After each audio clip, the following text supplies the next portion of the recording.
Good evening, everybody.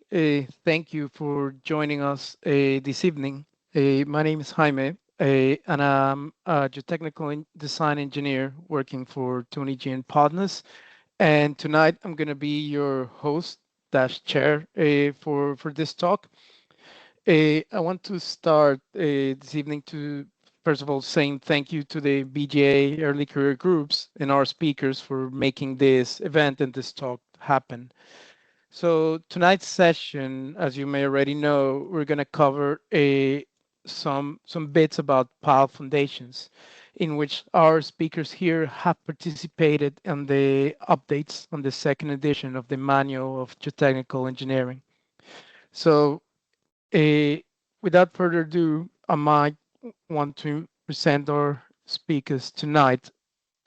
So we have Alan Willoner from Mott McDonald, David Preece from Liner Org, and Professor John Bolt from Roger Bulban. As mentioned, them three have kindly agreed to come and give us the talk, and they worked on the updates of the manual of geotechnical engineering. So just going to do a brief introduction to them. First of all, want to introduce Alan Willoner. Alan has a piling experience, including Alan's piling experience includes 7 years working with contractor companies and 18 years with consultants, and currently working in Mod McDonald. He has a design and construction experience of all types of pile foundations and in a wide variety of ground conditions across the UK and overseas. And he's going to be talking about a single piles and pile group design. David Priest, on the other hand, David Priest is a civil chartered engineer and accomplished technical specialist who has 30 years of experience delivering a technically assured ground engineering projects across the UK. Uh, David, within his career, he's worked in companies like Sotanch, Bachi, Penin Vibropalin, Arab, and he has contributed to landmark projects such as the Everton Stadium and Manchester Airport Terminal 2.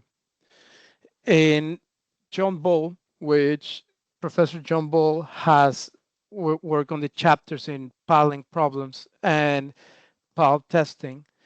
Uh, John is the chief geotechnical engineer at Roger Bolband, and he has been working.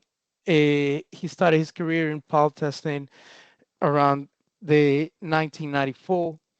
In addition to this, John serves as a chair in the Federation of Piling Specialists Technical Committee, and he also has been appointed as visiting industrial professor in the University of Dundee, and has worked within publishing and many other works within pile testing.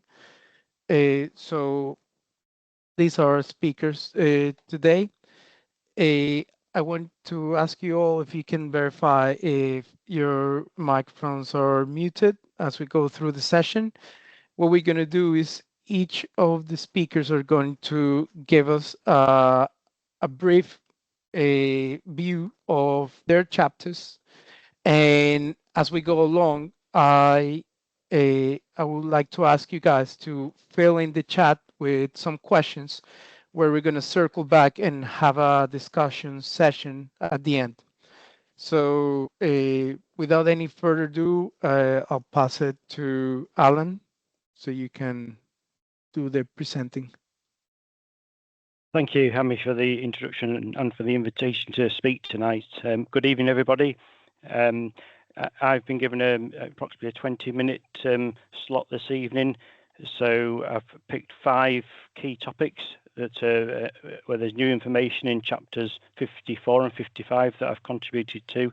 So I'm going to run through some new items on driven piles, end bearing resistance in rock sockets, laterally loaded single piles, and then move on to pile groups, looking at fixity of small pile groups and flexibility of large pile groups.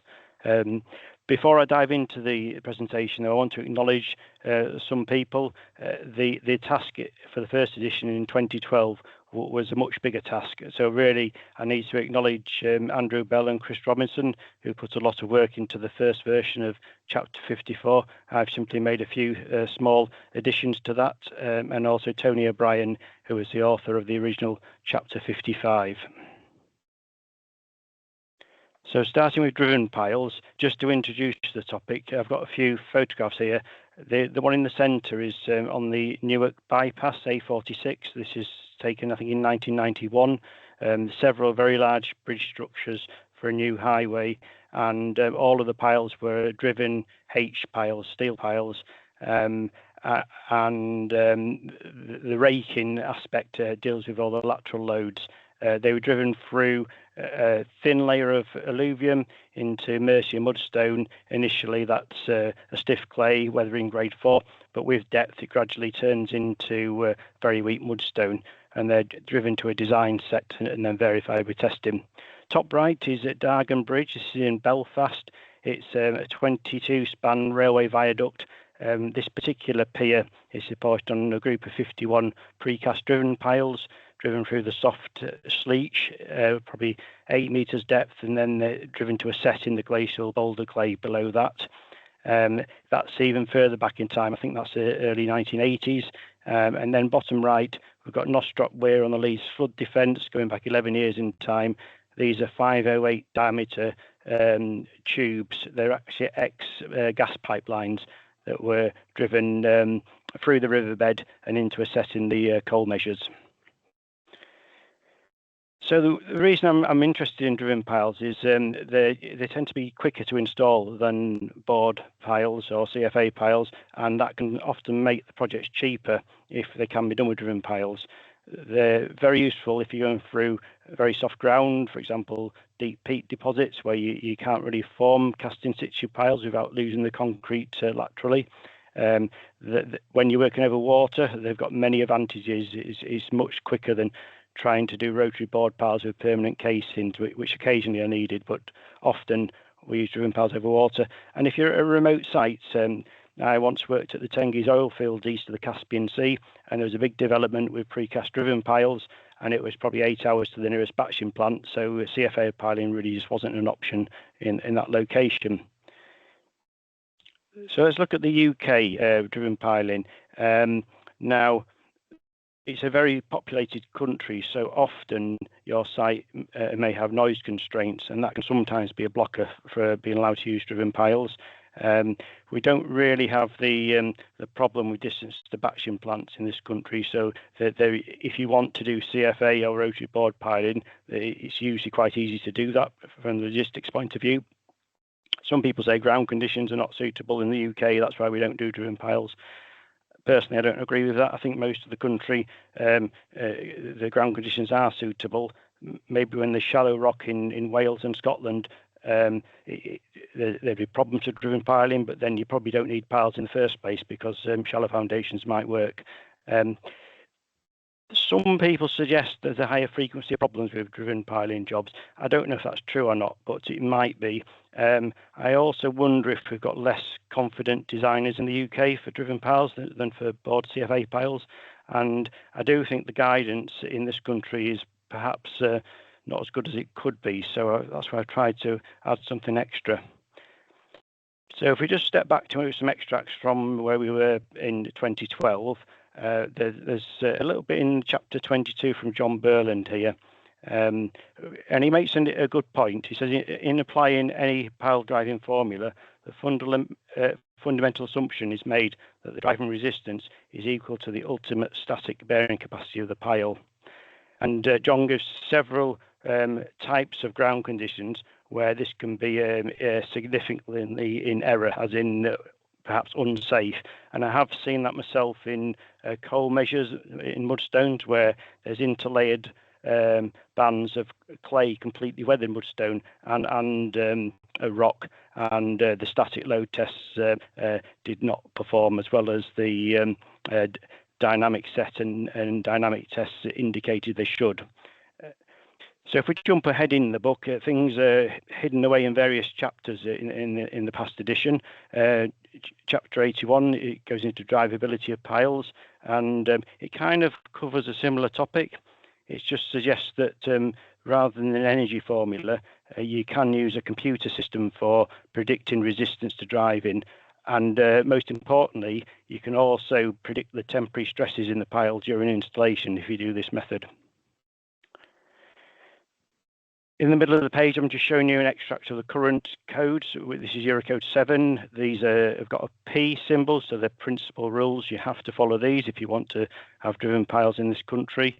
The first part of these clauses basically says you have to do ground investigation as part of the process, which is fairly common sense. I think most people would agree that's what is done. It also has almost identical wording, whether you choose to use a pile driving formula, such as a modified Healy formula, or whether you want to use a wave equation analysis, a program like Weep. It says that you have to demonstrate by previous experience the performance under static load tests on the same type of pile, similar length, similar sections, similar ground conditions. Often you have driven piling jobs where you simply have cat block testing, but there needs to be that experience of comparable situations where you have had static tests to validate that.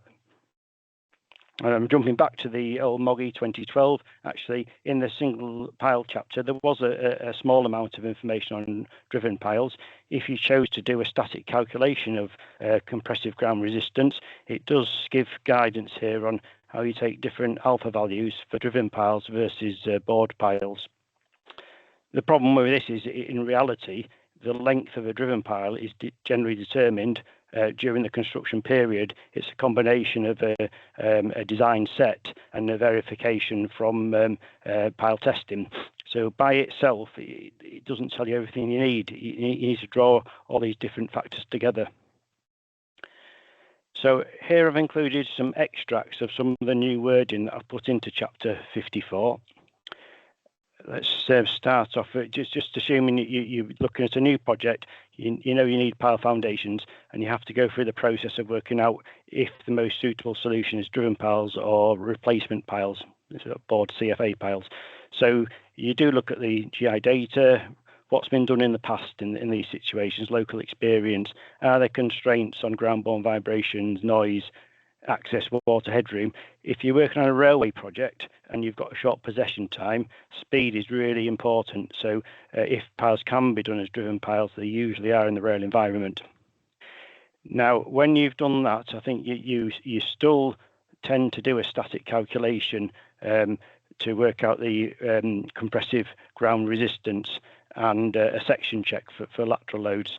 It's after this point that the process deviates if you go down the driven pile design route rather than a replacement pile.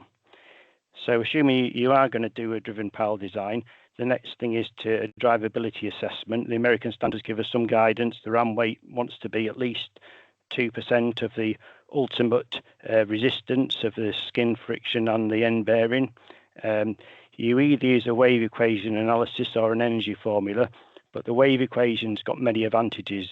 You can predict the temporary stresses, and here you have to use the upper bound rock parameters to give you the worst case temporary stresses to guard against damage in your pile.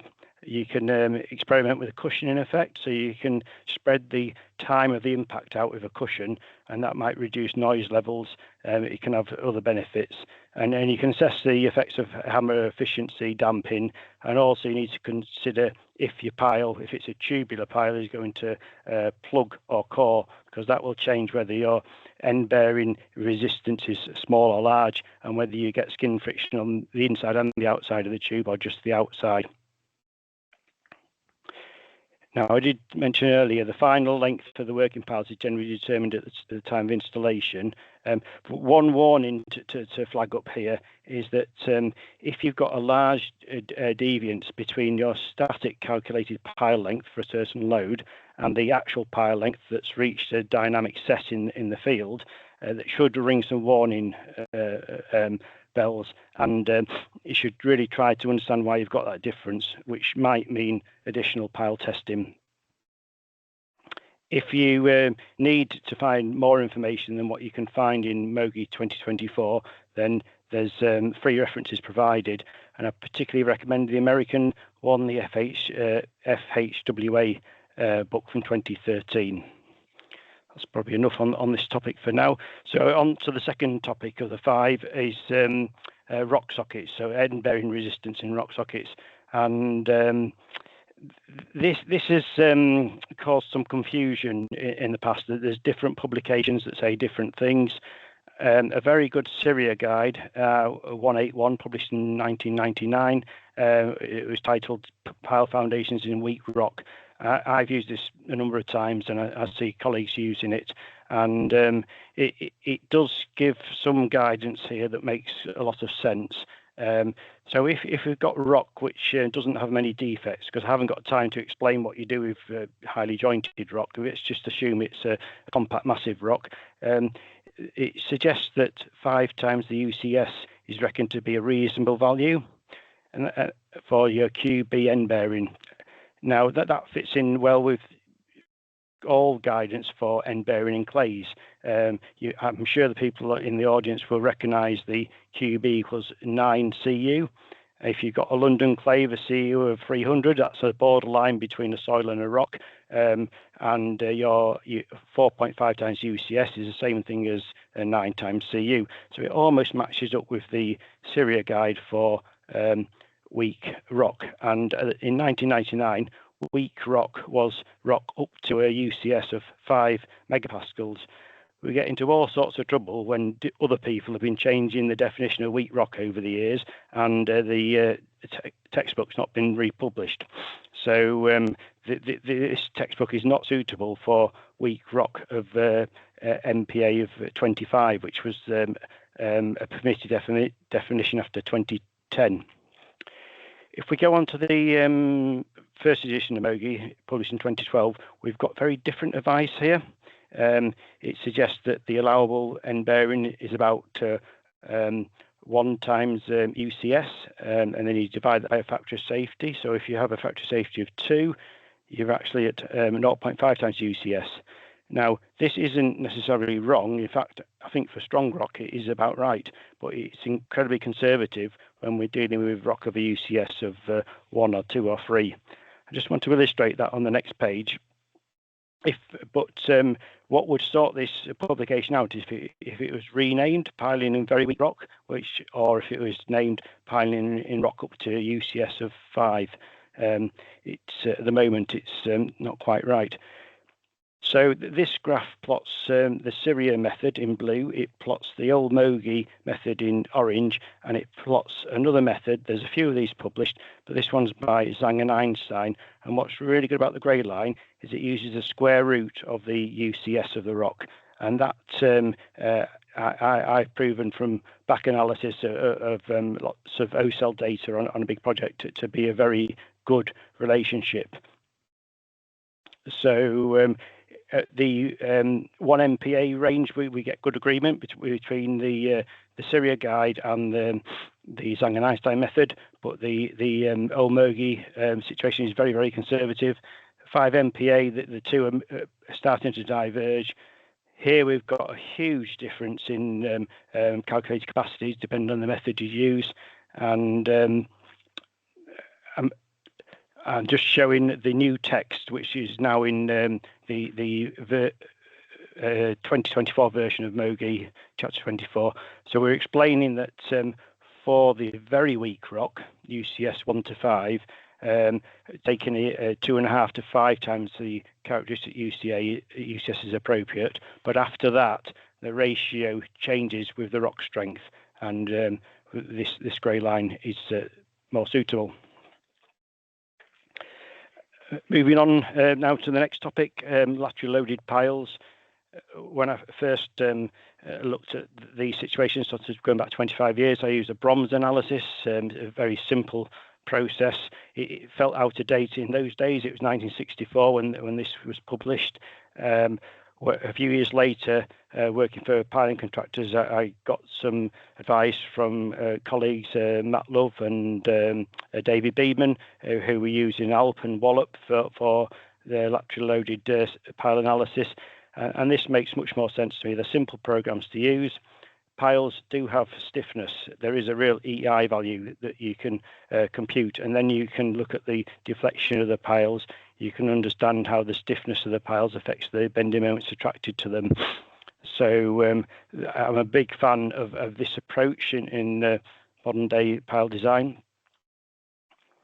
Now, when we look at piles for buildings, it's quite a common picture that the buildings engineers set out the layout, and they seem to love having triple pile caps, sort of 3 small piles around a column, sometimes 4, sometimes they have just 2 piles and a ground beam, and this keeps the pile heads restrained. I don't know why they do this. They could have one large pile sitting under the column, but they seem to nearly always choose to do this sort of layout. So we've got a single 3-headed pile over here, probably a small column load, but typically they're fixed or partially fixed at the head. The diagrams below show the bending moment profiles. 3-headed piles, there's no bending at the top of the pile. The maximum bending moment is a large positive moment somewhere down the pile, typically 3 meters below the head of the pile, but it can vary. If you have got a fully fixed headed pile, such as in a very large pile group, you'll have a very large negative bending moment where the pile connects into the pile cap or the slab, and that is probably the bending moment that controls the amount of steel that goes into the pile. And you'll have a smaller positive bending moment further down. Now, when you've got these small pile groups, you've got an intermediate position of partial fixity. This is a simple 2-pile push-pull couple. It works the same for 3 or 4 piles in the group, but you will get some rotation of the pile cap, and that affects the amount of fixity you get.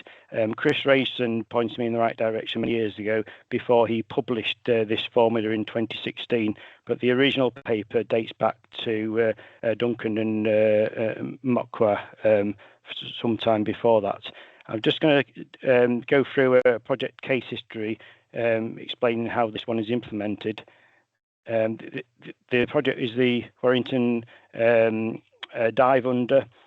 The freight lines on the west side here have been slewed 3 or 4 meters over to the west to make space for this new ramp and dive under, so the freight trains can go down here through a tunnel and underneath the East Coast Main Line and out to Doncaster, and that's dealt with a bottleneck in this area. The footbridge at the bottom of the screen had to get demolished and rebuilt as a longer span, and we've got a lot of congestion here with the bridge abutment very close to the live track. You can see most of the foundations for the footbridge are pad footings. They're sitting on the weathered Oxford clay, so it's a stiff foundation. But over on this side, we've got the abutment very, very close to the live rail. And if a train accidentally derailed and crashed into that support there, it could cause this deck to fall on 6 live railway lines. So there's a requirement to design this foundation for derailment impact. Some of the numbers have been rounded up or down to illustrate the point, but supposing we got an impact of 2,000 kilonewtons from a train, 1.4 meters above ground level at the top of the plinth, that's going to change the normal 500 kilonewton compression on each of the 4 piles into a push-pull couple between the front corner and the back corner, and we're going to generate 2,000 kilonewton compression in this back pile.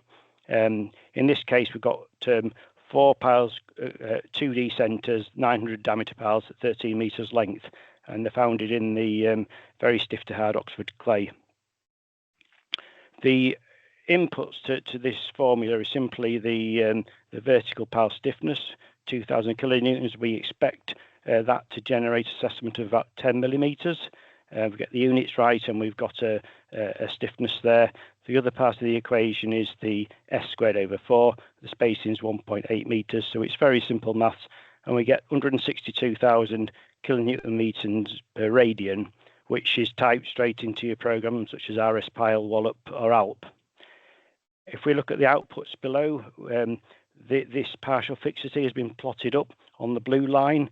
We get bending moments, which are halfway between the fully fixed and fully free head pile. We get deflections again midway between the two situations, and there's a saving about 25% on the quantity of steel relative to designing it either as a fully fixed or a fully free head.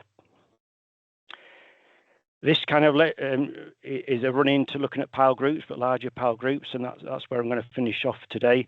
So I'm going to jump to the other end of the scale. This is the biggest pile group I've worked on in recent years. We've got 68 stories plus a triple basement here and a 55-story tower next to it. So 237 piles. The things to try to remember about this slide is that we're looking at almost 60 metres by 70 something in terms of the plan area of the pile cap, and we've got a depth of 3 or 4 metres, so it's thickened to 4 metres under the big tower, but typically it's a 3 metre deep cap. And also when we're below basement level, the typical soil is about a CU of 100, so we've got a stiffness here of 750 CU. I'm going to just show you another pile group here. You might say this is a large one, but it's smaller than the last one, so I'm calling it medium to large. 100 piles, 750 diameter CFA piles for a 30-story tower in Birmingham. This is on Mercia mudstone, a little bit stiffer, CU 300. The differences here is that we've got 23 metres by 23 metres on the cap, and it's only 2 metres deep. So we're going to plot this information on the empirical table, which was produced by Francisco Bazil. And the variables that really stand out are highlighted at the bottom here. Some of these terms almost cancel out if it's a square-shaped foundation, but the big one is the thickness of the cap divided by the length of the cap to the power 3. So you can see how the 70 metres with a 3 or 4 metre depth to the power 3 is a very different number to 23 metres and a 2 metre thick cap. And the ratio of soil stiffness to raft stiffness is also a significant factor. I think we've got a ratio of 30 over here and more like 10 in this area. But the point of showing this chart is that when we've got to the fully flexible end of the scale, there's no point using a program like Piglet or Repute, which analyzes your pile group as a perfectly rigid cap. You won't find that the loads from the core get thrown out to the corner piles over that scale. You need to have a shell and beam analysis in a structural program. In this case, we used ETABS, and you might get dishing underneath the big core, but you'll get very little load thrown out to the corners. Whereas with pile groups up to 25, 30 piles, the corner piles will attract the wind loading for a big tower. When you've got a situation like the one in Birmingham and you plot right in the middle of this intermediate stiffness, it's a tricky problem. You could use an approach like the Repute software and something like ETABS and Pro Rata, or else you really need to be looking at 3D finite element analysis to understand the distribution of loads from the core out to the corner piles there. And as I said before, if you've got less than 5 piles in the group, you're in a situation of partial fixity. So again, Repute and Piglet are not really the tools there. That's where the single pile analysis works quite nicely with a partial fixity at the head. I think that brings me to the end of my time, and I'll hand over now to David. Thank you very much, Alan.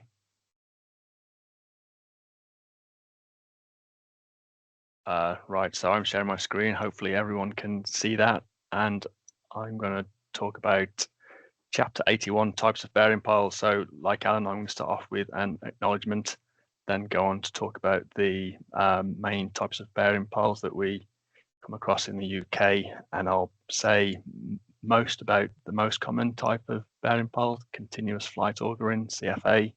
I'll say something about rotary board piling, and something about driven precast concrete piling as well, and Alan's given a good sell on the use of driven precast concrete piling.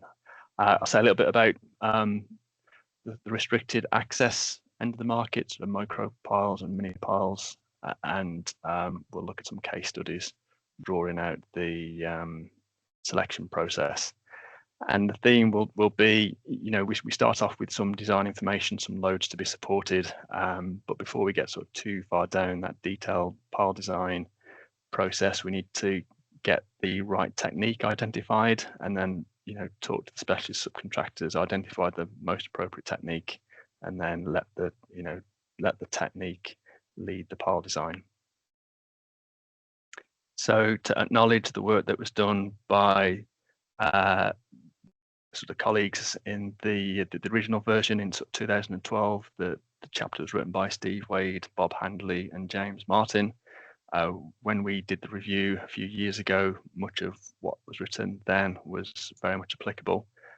So that there were some tweaks to references, but the vast majority of what is seen is sort of retained from the previous version. So it feels a little bit rich that we've replaced their names on the new version, but I guess that's the way it goes, and maybe some of the people on this call will replace our names in the years to come.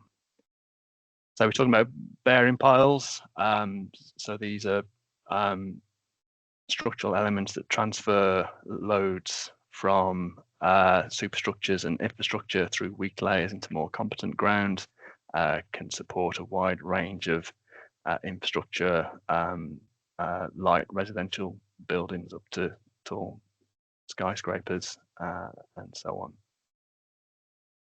So we'll head into looking at continuous flight auger CFA piling, the most common piling technique in the UK, and for good reason. It's highly versatile, can support a large range of loads. It's fast, low vibration. The typical diameters are shown on the screen there. So small diameters starting at 300 millimeter, increasing in increments up to 1200 millimeter diameter. Different piling contractors might offer slightly different diameters, but these are what I think are the sort of key ones. On the right hand side, you can see a photograph of a nice CFA rig. You can tell it's a CFA rig because you've got that continuous flight auger that extends almost all the way up to the top of the mast. The photograph in the middle is a reinforcement cage being plunged into the wet concrete. You can imagine that that the length of that reinforcement cage becomes a limiting factor at a certain point, and we tend to say cage lengths of 18 meters or less are suitable to be sort of plunged typically into CFA piles. As Alan mentioned earlier, you need a readily available concrete supply to feed the CFA rig, and often the outputs that you can achieve on a CFA construction site are governed by the amount of concrete you can get through the gate. This is the construction sequence from chapter 81. It shows the auger being introduced into the ground, displacing the soil as it drills to depth. Once it gets to the design depth, concrete is injected through the hollow stem of the auger under a positive pressure is maintained as the auger is withdrawn to break surface, and then the reinforcement cage is plunged into the fluid concrete. The CFA rigs are fitted with a lot of telemetry that allows us to monitor the rate of drilling with time, and allow us to look at parameters like the rate of auger advance per revolution and the amount of torque that is being applied to the rotary table to sort of install the pile into the ground. And on these plots on the left hand side, you can see a step in the torque, rigs having to deliver more power to the augers as it gets into the more competent material. The charts on the right relate to the concreting process and show a steady withdrawal of the auger as the concrete is injected through the hollow stem.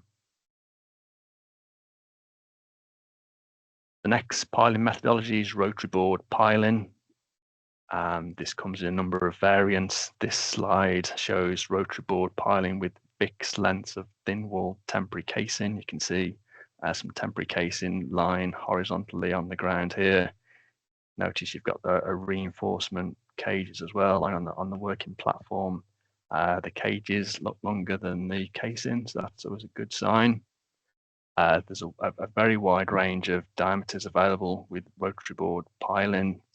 Again, some variation from different contractors. Some contractors might offer a slightly smaller diameter than 600. And again, this is from the chapter 81 that shows the construction sequence. So we've got a pilot hole being drilled first. The temporary casing is offered into that pilot hole.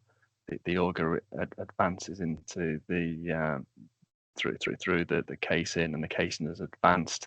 So this temporary casing is supporting the near surface unstable soil. So this could be a sort of a London clay type site where you've got made ground over water bearing river terrace deposits. You're using a temporary casing to provide lateral ground support to those unstable soils. Once the casing seals into the top of the London clay, we can excavate the pile bore without ground support, because the ground remains stable for the time that it takes to drill and concrete the pile. As we get to design depth, we lower the reinforcement cage into the bore, and we place the concrete and withdraw the temporary casing. So if the pile bore is dry and stable, we can place the concrete through a delivery tube. We don't need to have a full length trammy pipe. And there's the importance of having the cage longer than the casing is that when we withdraw the casing, we don't want to withdraw the cage at the same time. So having that cage extending below the toe of the casing gives us a chance of keeping the cage in the right place. This is another variation of the rotary board cast in place sort of methodology. In this instance, this could be where, say, the London clay layer is quite thin, and then we drilling into unstable ground conditions beneath. So again, we've got a temporary casing supporting the near surface unstable ground. We then tow into the London clay, and then as we get close to drilling out the bottom of the London clay, we introduce a support fluid. So this is a fluid that provides the support to the unstable ground. So this pile bore is now flooded with support fluid. We sort of, once we get to drill depth, we lower in the reinforcement cage, and then we have to concrete through full length trammy pipes. So these are sort of steel concrete pipes that are connected together. They extend to the base of the pile bore, and again we sort of place concrete under a head of concrete, and we slowly withdraw those trammy pipes as the concrete proceeds, maintaining the head of the or the end of the trammy tube buried within the fluid concrete. And the cage, reinforcement cage, would normally sort of sit on the bottom of the pile in this instance, and yeah, as we place the concrete, we pump the support fluid away to be recycled.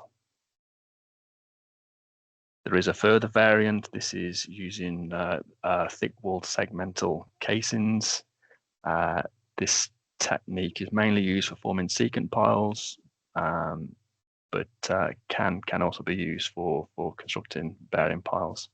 The segmental casing enables you to add extend casing lengths into the ground, so it can cope with sort of more variable ground conditions where you need you've got a variable level of unstable ground. And then just turning back to chapter 81, there's a nice table that if we need to sort of just get to sort of refer to in terms of just looking at the potential limiting lengths of the different types of board piling techniques. So CFA, the rotary boards, you can see CFA can extend to depths of about 32 meters, maybe some rigs even a bit deeper, whereas rotary board piles can take us to sort of 90 meters if we need to, and at a much greater diameter. So you know, generally CFA is suitable, but occasionally for the sort of most heavy loaded structures, we do have to turn to rotary. driven precast. So Alan, a strong advocate of driven precast, and for good reason. Precast concrete piles are manufactured off-site and delivered to site for installation. The precast concrete piling is very efficient, very high outputs achievable. The pile driving process allows an element of load carrying capacity verification during the driving process. So this is what Alan was talking about in terms of measuring the energy from the hammer and comparing that with the load carrying capacity. Lateral loads and tension loads can be carried by driven precast piles, but we just need to take care of the joints if those loads are transferred through sections of precast piles. This is a precast driven job at Tilbury to support a large warehouse and external machine storage areas. Piles driven through the soft alluvial silts and clays.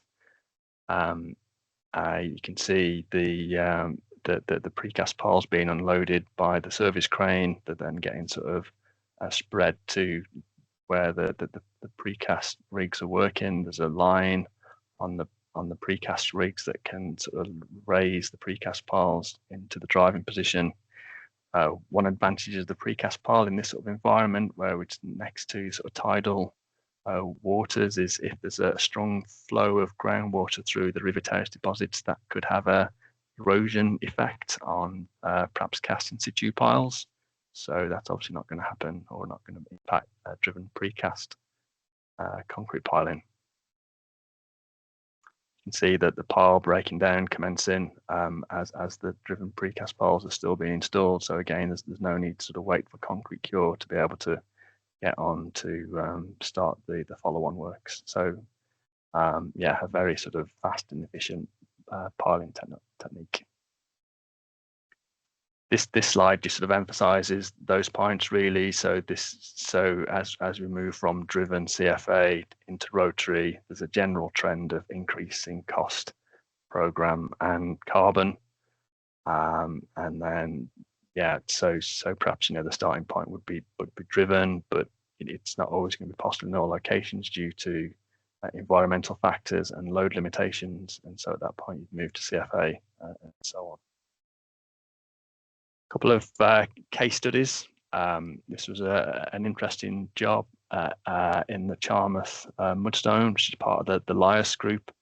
And it was a question of, can we do CFA in this material, which once we got about 6 meters below ground, we encountered these frequent bands of extremely strong limestone. So the limestone bands are sort of depicted here in the reddy orange color. They're about 150 millimeters thick and sort of sandwiched at about sort of 200 or 300 millimeter intervals.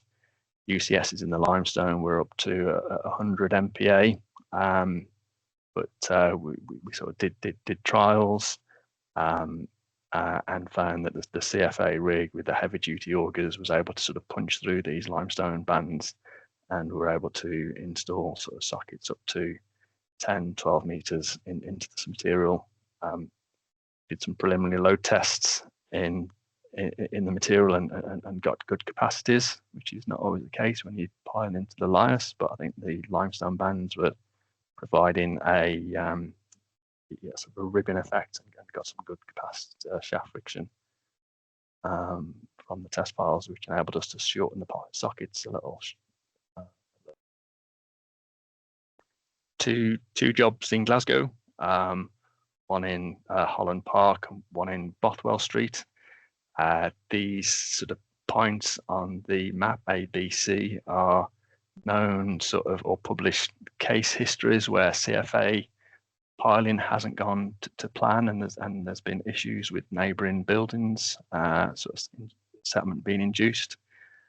And this is a sort of the BGS map on the right-hand side that sort of shows the location of the two sites. We've got the Bothwell Street in the red square and Holland Park in the purple square. So Bothwell Street sits in this area where we've got the sands over the competent rock that you find in Glasgow, and the purple square is in the gateway in the area where a glacial till onto the bedrock.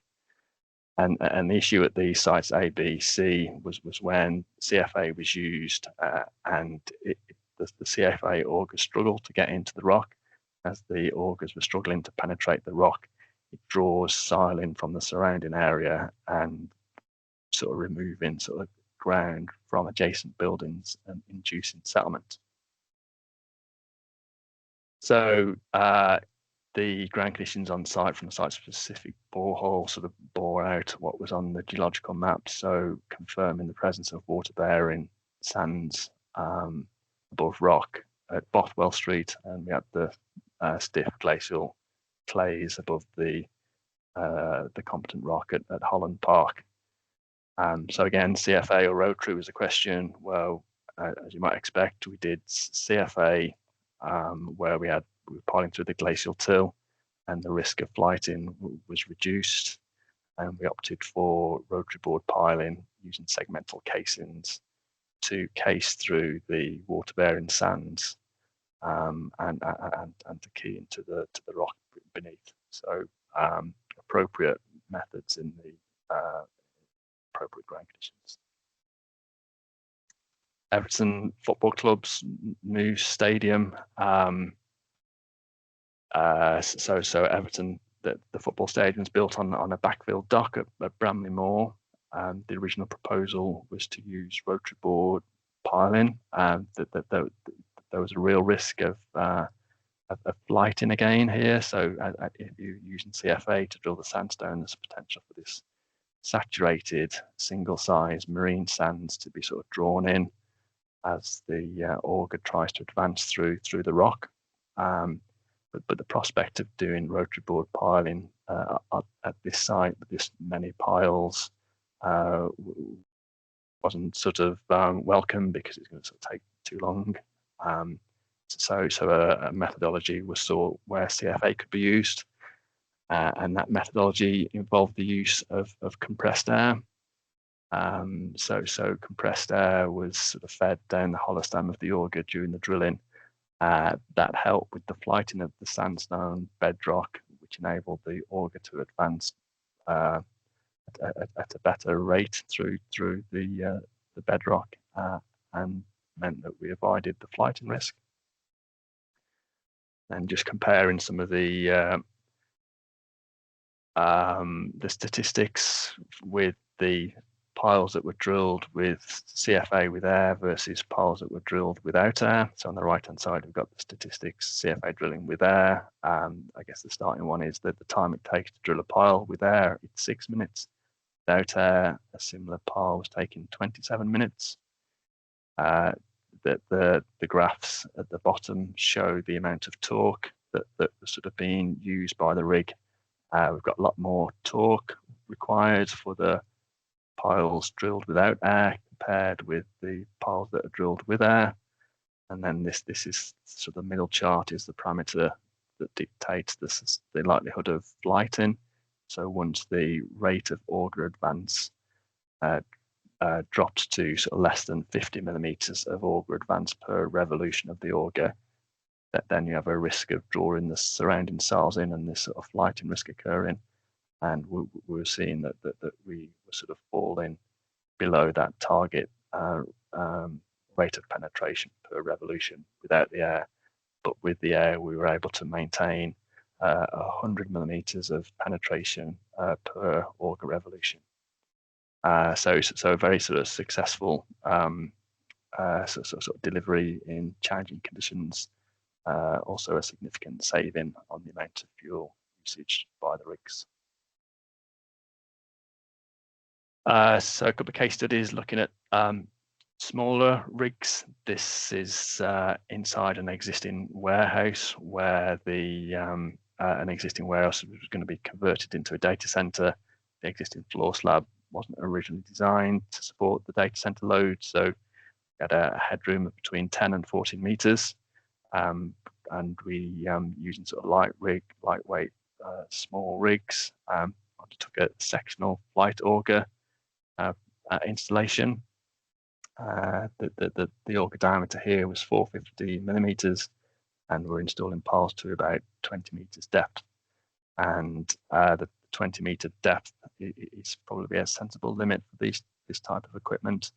And in theory, you could install piles at 600 diameter, but the weight of the augers and spile at that diameter starts to get a bit limiting, and the rigs struggle to extract the auger. So I'd always sort of advocate the use of smaller diameter augers when doing sort of sectional flight auger and sort of restricted access piling in general. This was a project on the side of a hillside in the Lake District. Some bearing piles were needed to stabilise the ground above a Victorian aqueduct and below the aqueduct itself. So, it's very much a case of, well, we need to sort of establish the right technique first, and then do the design second. So this is what the conditions look like on site. As temporary access scaffold platforms erected above and below the buried Victorian aqueduct, and the sort of piling work was undertaken using rotary small piling rigs to sort of minimise the vibrations. And we've got an extensive sort of slope stability monitoring going on at the same time.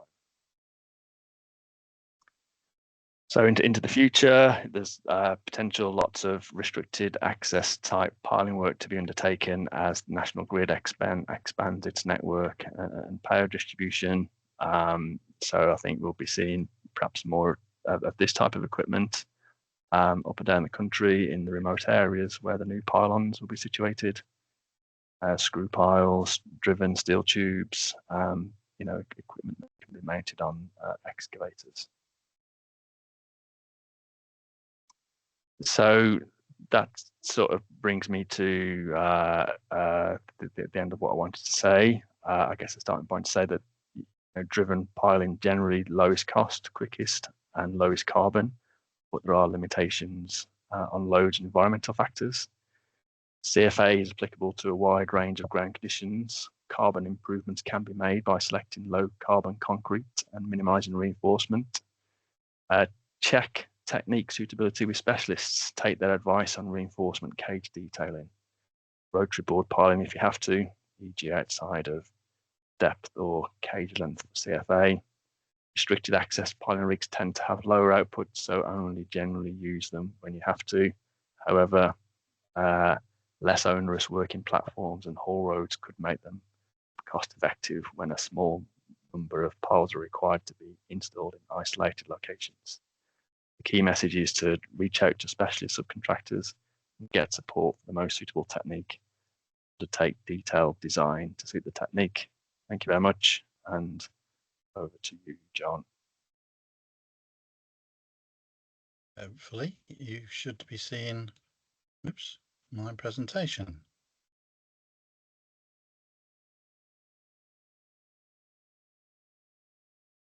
I can't see that yet, John. Not yet. Oh, it's coming. There it is. There we go. Okay.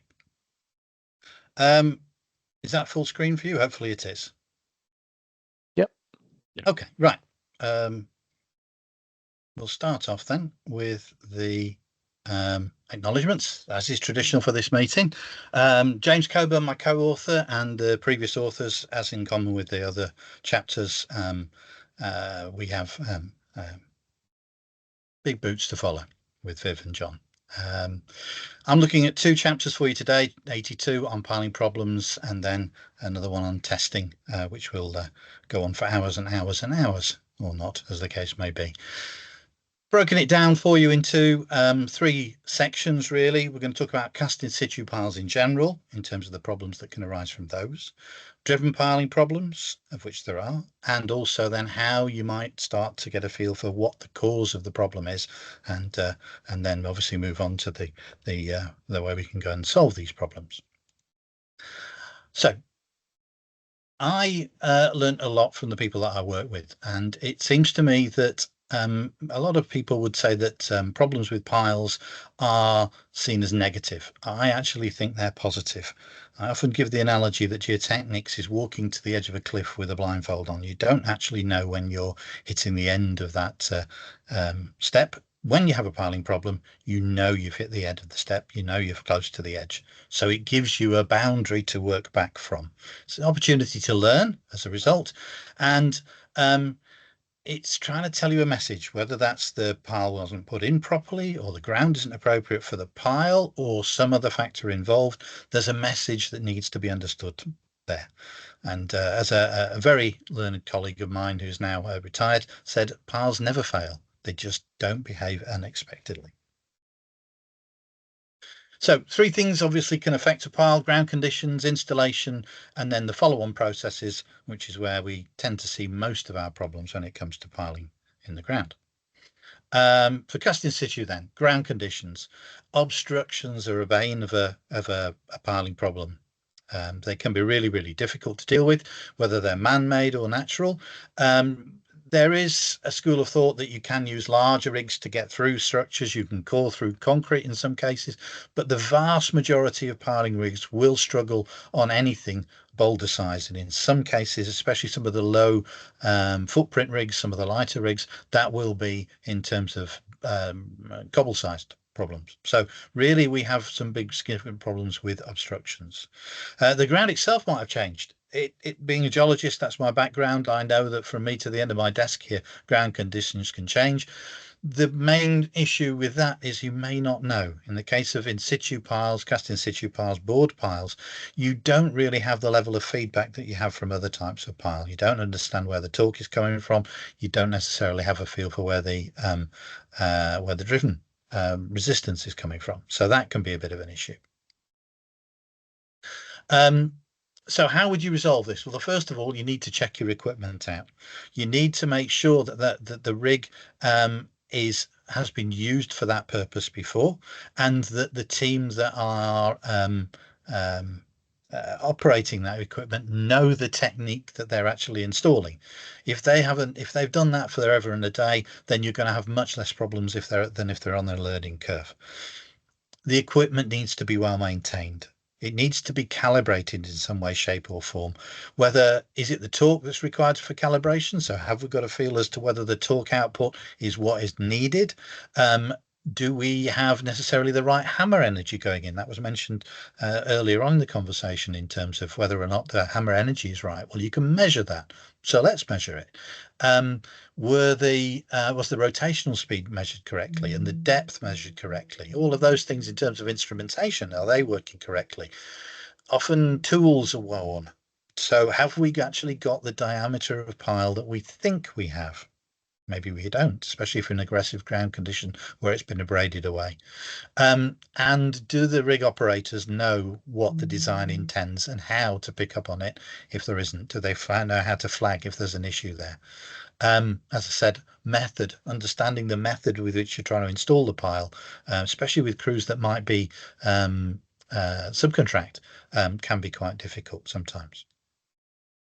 So here's some actual physical problems. One of the main problems for using casing, especially in cast in situ piles, board piles, is when you pull the casing and there happens to be a head of water. If your head of concrete isn't at the right level to balance that, then you will get necking caused by the influx of that water and the associated soil surrounding it. So that can be quite a large issue on some sites.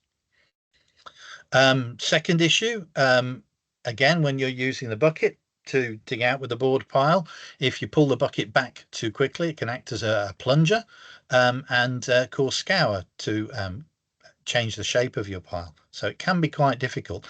That really becomes a problem if you end up with too large a section where you don't want it to be large. So if you're in particularly soft ground, that could be a bit of an issue.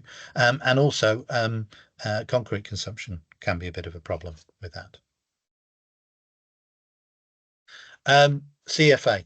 So with continual flight augers, mentioned before about flighting, this is what flighting is. So it actually, when the pile the auger itself acts like an Archimedes screw and pulls material in for the side of the pile rather than drilling down from the base. So the balance between rotation and penetration is key. And if the rig operators don't know how to do that, it's very, very easy for them to pull material in from the side, think they're forming a pile, but actually they're loosening the material that you're relying on in terms of its relative density or its stiffness to provide the bearing capacity that you need. An example of this was on a project bay back in the late 80s, where it first became an issue in Shrewsbury, where the first CFA, one of the first CFA introduced by cementation, as was, managed to remove about 50 mil of the site by flighting because they didn't realize it was an issue. They did after that. So it can be a significant problem. Materials could be a problem. The quality of the concrete, is it actually performing in line with the expectations and the delivery that it should be doing? Testing will tell you that. The cube test, the slump tests, etc., will all give you that information. Has it been installed correctly? Has a tremie pipe been used where the distance from the top to the base of the pile is appropriate, or we're piling underwater, for example, where the water table is high? Has the concrete been sat in a batching plant for too long, or in the back of a truck for too long on delivery, or even on an agitator on site? So timing that concrete is going off from the moment it's manufactured. We need to get it in within reasonable amount of time. There's guidance for that. Bleeding, water flow can all be an issue for cast in situ. So if you've got a transient water movement of water through the ground, that can remove the fines, remove the cementitious material and cause problems. Can use the pile as a path to the surface. That can also be a problem. Reinforcement. Well, there's issues there to do with how it's handled. Is it bent through handling? Is it appropriately and safely lifted? So all of these things can be problems in terms of the pile. And also when you're plunging it, are you plunging it centrally to the bore, or is it migrated to one side, finding a path of least resistance? Is it actually stiff enough and not going to fall apart when you're trying to drive it in or install it into the concrete? You don't want to be driving it in. That's the point I was going to make. You want to be using a vibrator, or you want it falling under its own weight if possible. So ground conditions is another problem for driven piles. Again, you've got the problem with we're looking at driven piles now, so you still have the natural or man-made obstructions there. Can be dealt with steel tubular piles. They're not so much of an issue, but still remain a problem, still remain a challenge.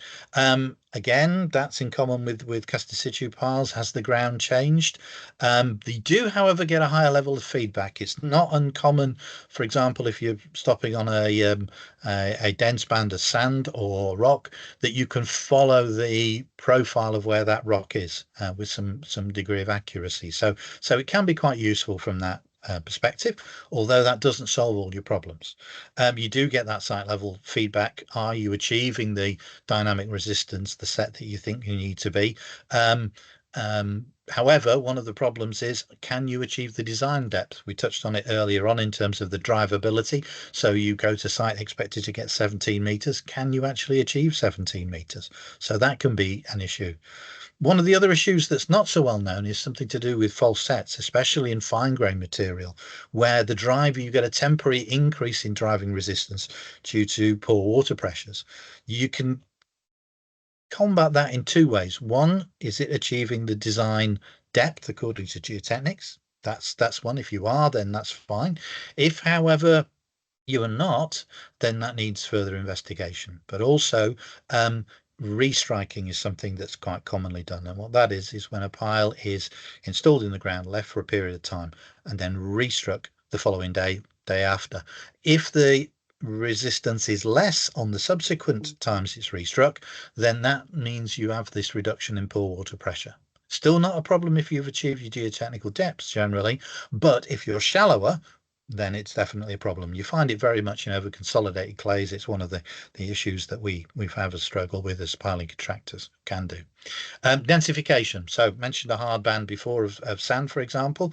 It may well be that as you drive through it to those below, that you're actually densifying it. So when you come putting in subsequent piles, those subsequent piles may not get to the same depth. Is that because you densified that material sufficiently to resist the depth, the resisting the driving that you need to do? And also, you don't necessarily need to be driving everything to refusal. You can overdrive piles leading to breakage. You can definitely overdrive piles in soft ground, where actually the impulse, the pile driving, will cause a tensional reflection of the wave, the compressive wave in the pile, leading to breakage. So it can be a bit of a problem. Again, materials less of a problem, as I think David said. It is an industrialized product. There is quality assurance, there is traceability, and it is made to code and standards. But you need to be careful about your jointing and the process and method that you use for forming that joint. Not all joints are the same. Not all joints will cover the same load criteria. For example, there are piles that just need to deal with compressive load joint and have a joint associated purely with that. And there are other piles that have joints where they will deal with full moments and shears in line with the reinforcement that's contained within them. One of the other important things is to make sure that they're straight. You don't want the piles banana shaped, and you need them square so that the sections follow each other rather than again deviating. So that's quite an important criteria to make sure is covered. Some of which is covered in code and standard. Again, a lot of the same sort of things. You need the rig operator to be familiar with what he's doing, with the equipment that he's using. Hammer energy, we talked about that before. That's also important and can be measured. And is the rig instrumentation that you rely on to show how the pile was installed and demonstrate that it's installed to suitable criteria, is that working correctly? And again, do the team actually know what they're trying to achieve in terms of the geotechnical design?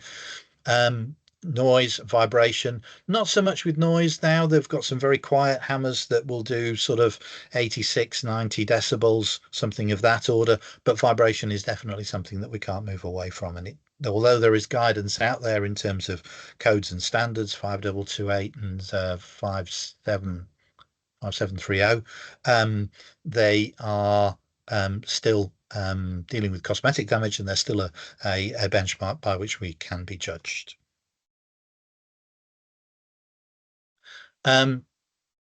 This is more a general one. This is to do with the associated processes that follow on from all types of piling, not just the cast in situ or driven, and that's plant movement. Once the pile is in the ground, it can be susceptible for damage from adjacent plant movement, whether that's the rig itself on a large scale or plots or piles on the corner of structures.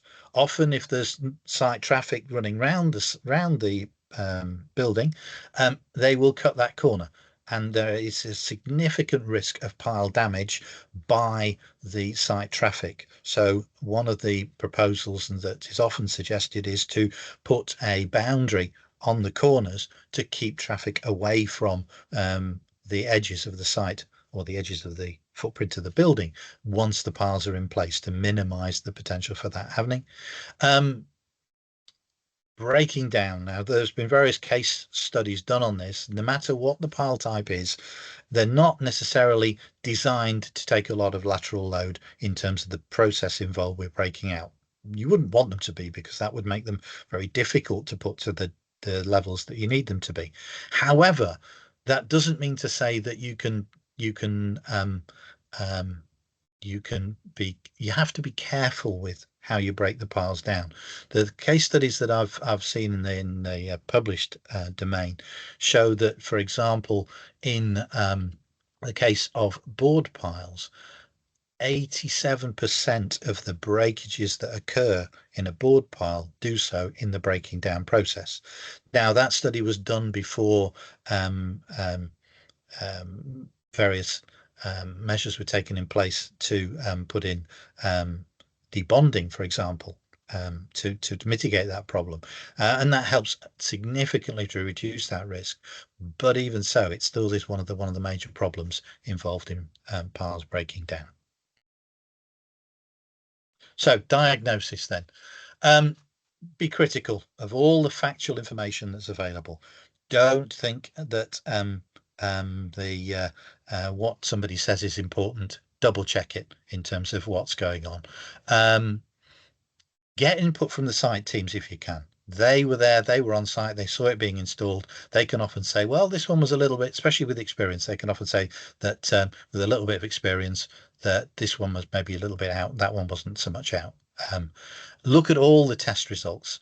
Highlight and look for anomalies in the process itself if you can. How you resolve it? Well, structural design, will it still deal with the structural capacity that comes down in terms of the integrated, the concrete and the steel that's in there? The geotechnical capacity, is it still there with the problem that you're aware of? Can it still work? Can it work partially? Do we need to augment it? Do we want to revisit our design and testing assumptions to make sure they're correct?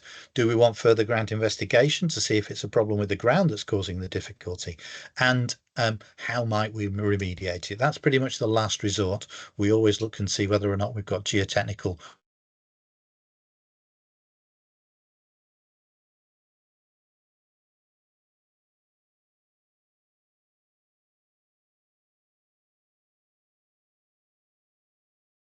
Hello.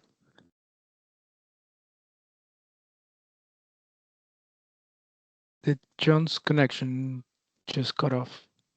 Yeah, it's frozen for me. Okay, let's wait maybe a couple of minutes until he comes back. Maybe in the meantime, I've seen David, you already replied to on the chat, but I have a question from Marin.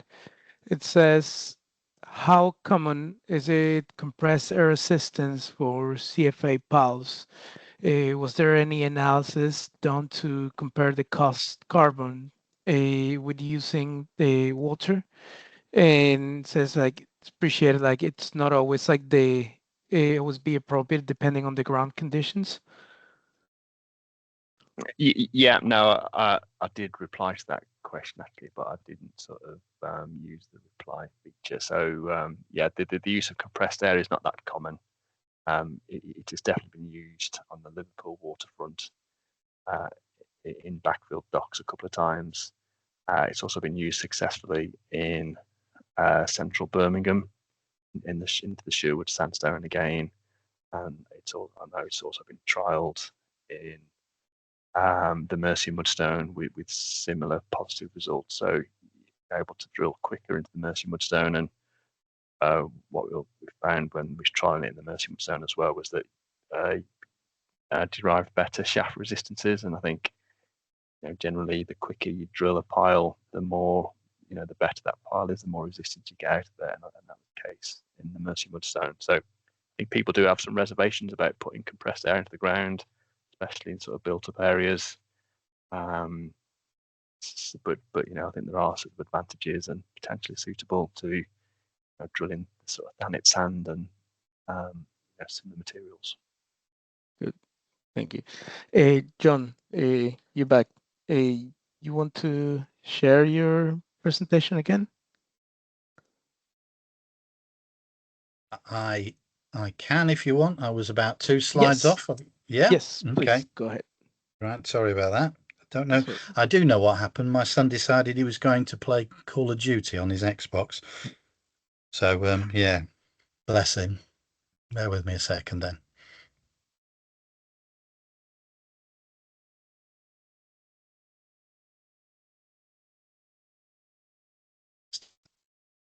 So I'll sort of talk through a little whilst I get that up if I can. Yes. So I pretty much finished that section. The other section I was going to go through was I don't think you're sharing the screen just yet. Okay, that's fine. I'll jump ahead a little bit. Slideshow. Okay. Just bear with me.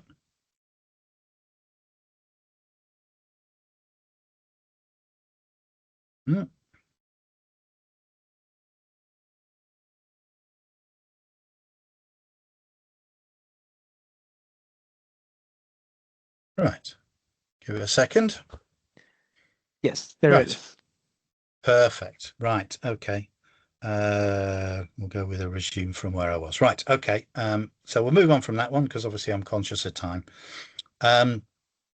So second section I was looking at in conjunction with Professor Mike, colleague of mine up at Dundee, was pile capacity testing. Don't propose to go into too much detail about these three. I've got 4 slides to do on that. So we're going to go into static, bidirectional, which is something that's useful in the larger end of the load testing, high strain dynamics, which has some disadvantages, and then rapid load testing, which is actually in the chapter, but I'm not aware of it being carried out much in the UK at the moment, but it's there, and we'll talk a little bit about that.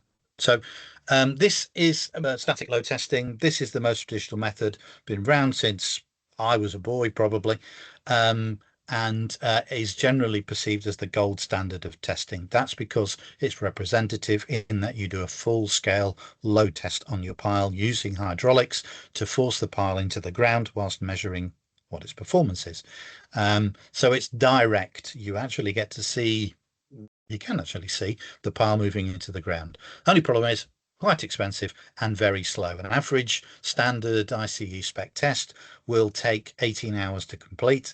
So if you've got site constraints, that's 2 days, not including assembly. So you're talking 3-4 days worth of work to do one test. If we're using an older method using Kentledge dead weight, you can extend that to a week for the same test. So it's very slow and rather expensive as a result. So people came up with other ideas. This is one that's come over from the States. Very good idea. Will only really work. It's not really. You can use it on lighter loading, but generally it's useful for large-scale tests of over 5 meganewtons.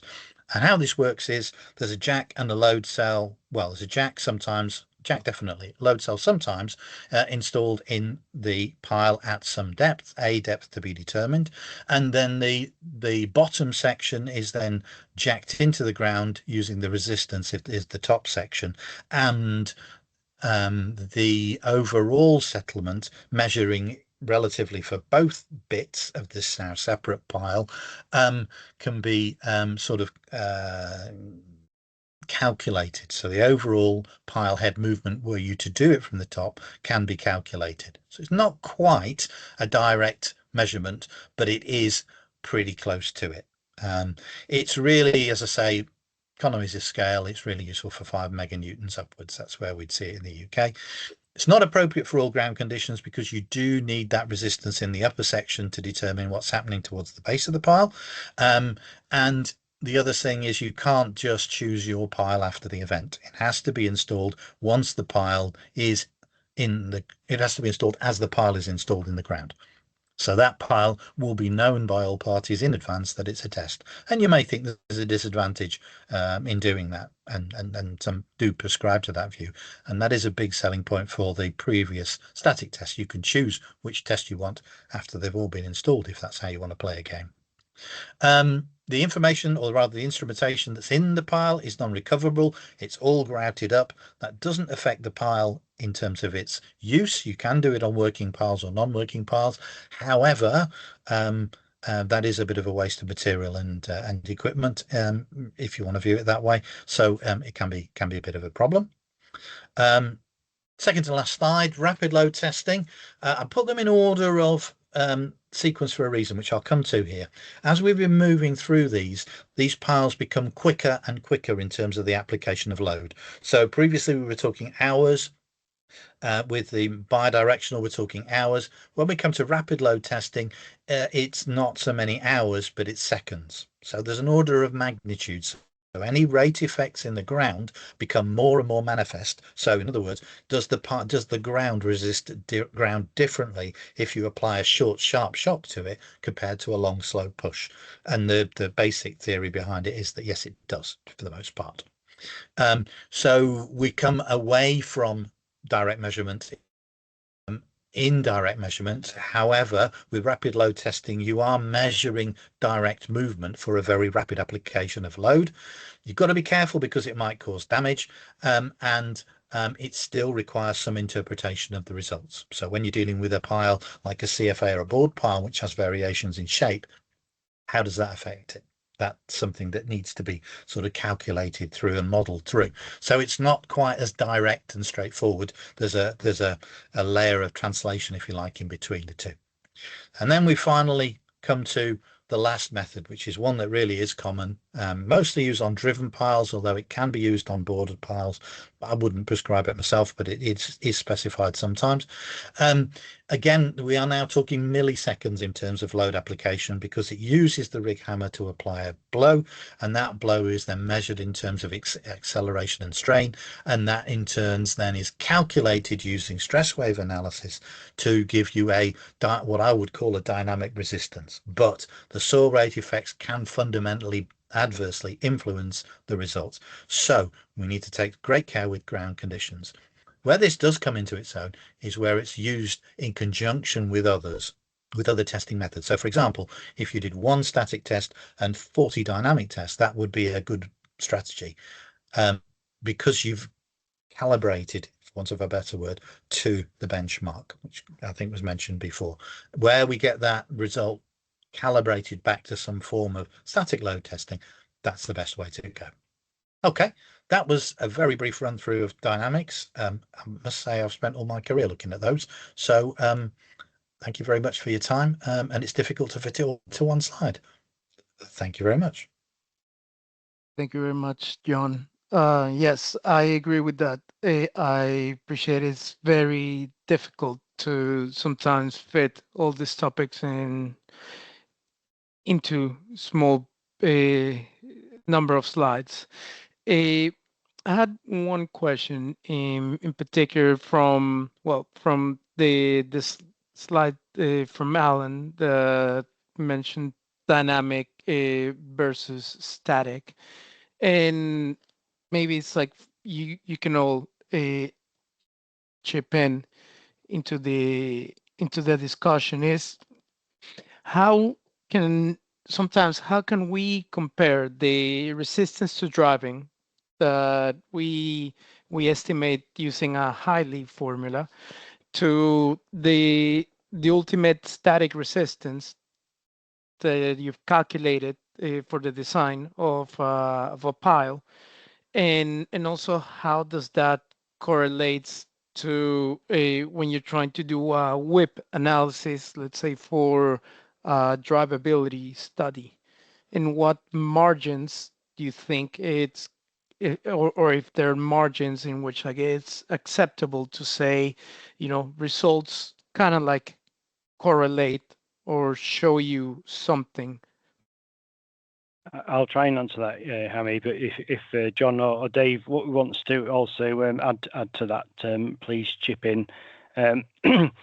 Just to clarify a couple of points there, the driving resistance of the pile or the calculated dynamic set is the ultimate compressive ground resistance, not the working load of the pile. So you've got to always remember that if you're going to calculate a design set so that you achieve your a safe working load is the old terminology, that you need to be applying a factor of safety of 2 or 3 onto your dynamic calculation, and that can be done either with a modified Healy formula or with a grill weep wave equation approach. What I tend to see is that in fairly simple situations, typically the low end of the scale for loads on piles, the Healy formulas are common, and for the very big loads, more typically on steel piles, there's more reason to go that extra step in the grill weep analysis, that there's more details that can be investigated at the design stage with that program. But if you've got optimum conditions, and I mean optimum ground conditions, perfectly straight pile, a very efficient hammer, it is possible to get your calculated dynamic set to be the right answer that matches up with your cap-up load test and a static load test, but there are many things that can change that. So remember what it says in Eurocode 7, you need to have comparable experience with static load test. And in my mind, it doesn't have to be on the same project, but it needs to be a very similar situation with similar piles, similar ground conditions to have confidence that you can then rely just on the dynamic pile tests. But there's a paper I've seen which has got a big database of pile testing, and it does show that the correlations between static and dynamic tests in many circumstances are within about 10 or 15% of each other. So they're not perfect, but they're quite a good correlation. But there are occasional situations where you can be a long way out. And in my experience, which is probably more limited than John's, is that I've seen in coal measure mudstones where there's been bands of clay and inclined bedding that first of all, the cap-wap tests were not what we hoped for. The dynamic set was a bit optimistic, and that might be because the piles weren't straight enough. The hammer wasn't very efficient, but it could have been to do with the ground as well. So we were 50% out on the cap-wap testing, but that led to doing a static load test, and we got half the capacity that we expected to get. They were a long way apart, and I think that's because over a sustained period of time, any clay on the intermediate bands can squeeze out slowly. It's not going to when it's driven, it generates poor water pressure, which will dissipate over time.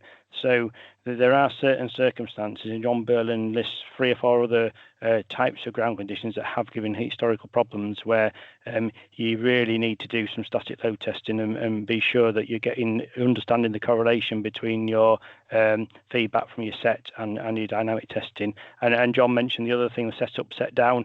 You can have false sets. You can go either way. Sometimes your capacity improves after giving it a couple of days for the poor water pressures to equalise, but typically it can change 20% up or down in capacity after a rest period.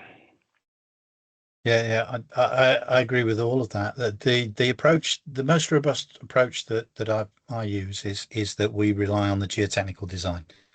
So if we're achieving the geotechnical design, then that's fine. I suppose the other thing I would say is it forming a story? Are all the points of information pointing in the right direction? Highly formula of any sort, we looked at various ones over the years, and they are and all have their individual limitations. Temporary compression is something that I'm not sure it's on the formula that's on the page, but it's something that does come into play with it, where the pile itself acts as a bit of a spring. So what we tend to do is, we do a lot of driven piles in the firm that I work for, is that we go for the geotechnical length. If we achieve it, fine. If we don't achieve it, then we start to find out why. We don't drive piles to set on their own. We have to find some other way of substantiating them, whether that's through dynamic testing that's then back to static, or whether that's through statics directly. But the sort of the benchmark for me is that we would drive to the geotechnical resistance first. Yeah, and that would then, so we're driving to a length in essence, rather than a set. There's only really rock, and that's non-fine grain rock, so not a mudstone. Silts are fine, and sandstones and other ones are fine, but rock would probably be the only one where we would drive to set, I think. Yeah, thank you. We have also a question from Emily. It says, if any comments on pile group effects settlement when founding in strong rock, should we consider similar methods to the assessment in soil using rock parameters, or can effects be expected to be negligible due to the strength of a rock? I'll have a go at answering that one. Where do I start? So the effect of a single pile versus a pile group will change the depth of the bulbs of pressure beneath the foundations. There's various ways to assess this. There's a simple method in MOGE chapter 55, and for a typical pile group, let's just suggest a dozen piles or so, maybe 15, you'll probably find you get twice as much settlement from the pile group than you would from a single pile. It may be sometimes 3 times the amount, because the bulbs of pressure get much deeper when you've got overlapping bulbs from adjacent piles in a group. So I think that's fairly straightforward. You can use software such as Repute to do the same calculation for you. In reality, the ground is not really homogeneous and uniform over the zone of the influence, so you won't necessarily get the result you're predicting. If your pile bears into strong rock, it's probably not going to settle excessively. It's more common in this country to have piles founded in soil and weak rock. The time when it can be a problem is if you don't form a clean base and your pile is actually bearing on debris at the bottom of a rock socket. So I have seen some quite large differences in pile performance when the rock socket has been base grouted. It can make a huge difference to reducing the assessment. So I think the methodology and whether you use any other methods can affect the assessment if you've got a really sensitive structure and you need that certainty about the base. But again, please, John, David, you guys maybe know more than me, so feel free to answer as well. I think you did a great job for me.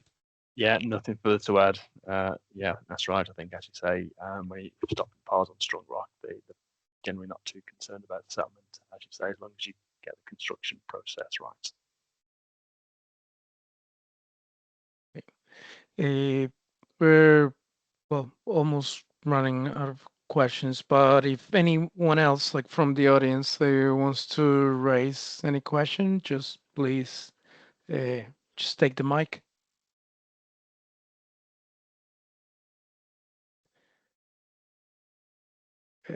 If not, I need to, thank you again, Alan, David, and John, for making up time and putting effort in these presentations and coming here to provide this very insightful talk.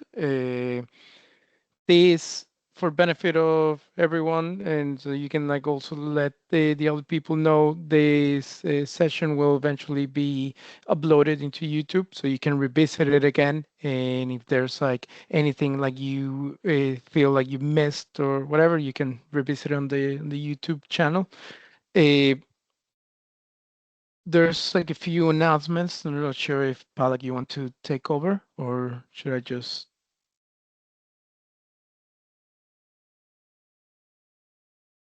Seems not. I can take over, Jamie. You can take over, Felix. That's fine. Yeah, thanks for the speakers for this section. It's very useful. So I just want to promote for the upcoming events from BGA Early Career Groups. The next event will be next week for the annual networking event at ICE. We have invited a few companies to come to set a booth and talk to our members and young engineers. So it will be a great opportunity to ask any question related to your careers or chartership queries. So please sign up if you are interested. We have almost 100 attendees signed up already. And then the next one will be for regional events in Manchester regarding a sustainability training. This is section 3, which is a continuation of the previous training. And we have speakers from the client side to share their experience in M42 highway projects. And the last event I want to share is the Ground Forum Mentoring Scheme. Is a very welcoming event from continues for years to matching experienced engineers to a young engineers. So you will receive a lot of support and might be some other site visit opportunities as well. So please look up if you are interested. Okay, thank you very much, Felix, for the announcements. I think we can conclude the session here. Again, once again, thank you very much, John, David, Alan, for this presentation. And yeah, hopefully see you. I hope to see you all guys soon.